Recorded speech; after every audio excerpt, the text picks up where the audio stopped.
Magandang araw po. Ako po si Kyle Jacob P. Karandang. At ngayon, samahan niyo po ako sa isang masayang paglalakbay upang matutunan ang tungkol sa makaysaysayang lugar sa Palawan. Noong World War II, ginamit ito bilang kampo ng mga sundalo. Pero may malungkot na nangyari dito noong 1944. Itinago ng mga sundalong Hapon ang mga Amerikanong ay biyag sa mga lagusan sa ilalim ng Plaza. Marami sa biyag ang nasaktan at namatay ngayon. Ang Plaza Quarter ay isang tahimik at kapayapang parasyon na may alaala para sa mga matatapang na sundalong iyon.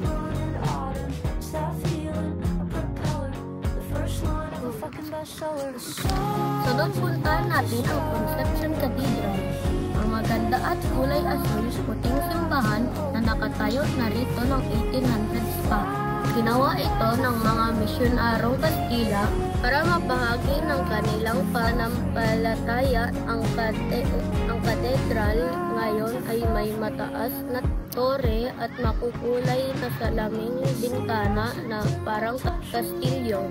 Hindi lang ito lugar ng dasal, ito rin ay bahagi ng kasaysayang at kultura ng Palawan.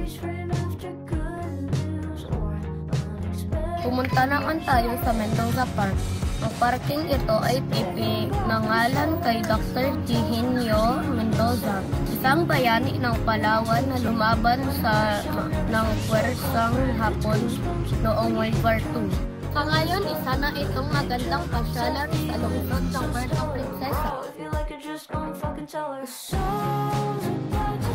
Nandito tayo sa Palawan Heritage Museum. Ito ang mga paintings na nanalo sa Baragatan. Ito ang mga baon. Ito ang mga bagay na ginawa ng tao.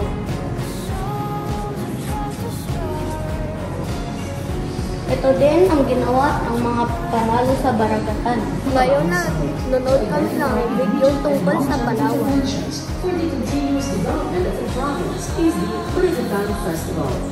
Ngayon nagkikinig tayo sa mga dating gobernur ng Palawan. Ito ang mga artifacts na ginawa ng tao.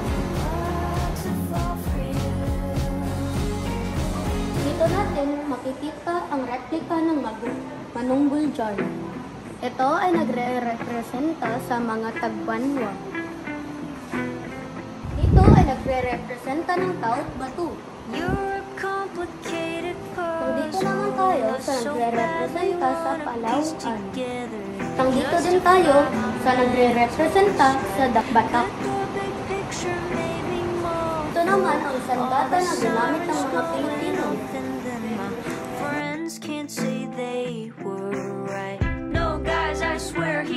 Nandito tayo sa World War II Museum.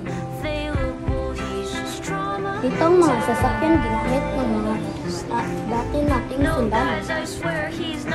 Ito naman ang mga jeepney. Nandito naman ang mga Nissan.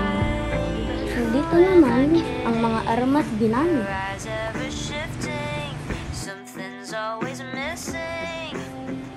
Naman ang room ng United States o ang mga bomba. Ito naman ang sundalo.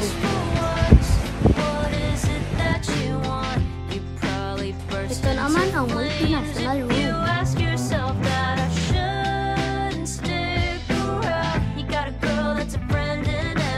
Ito naman ang mga founders. Ito naman ang iba't-iba't na armas na ginamit ng mga tribo. Ito naman si Silveria Anota, isa siyang bayani. Don't talk to me about your last date. I'm seething through my smile. I hope she stubs her toe next time she texts.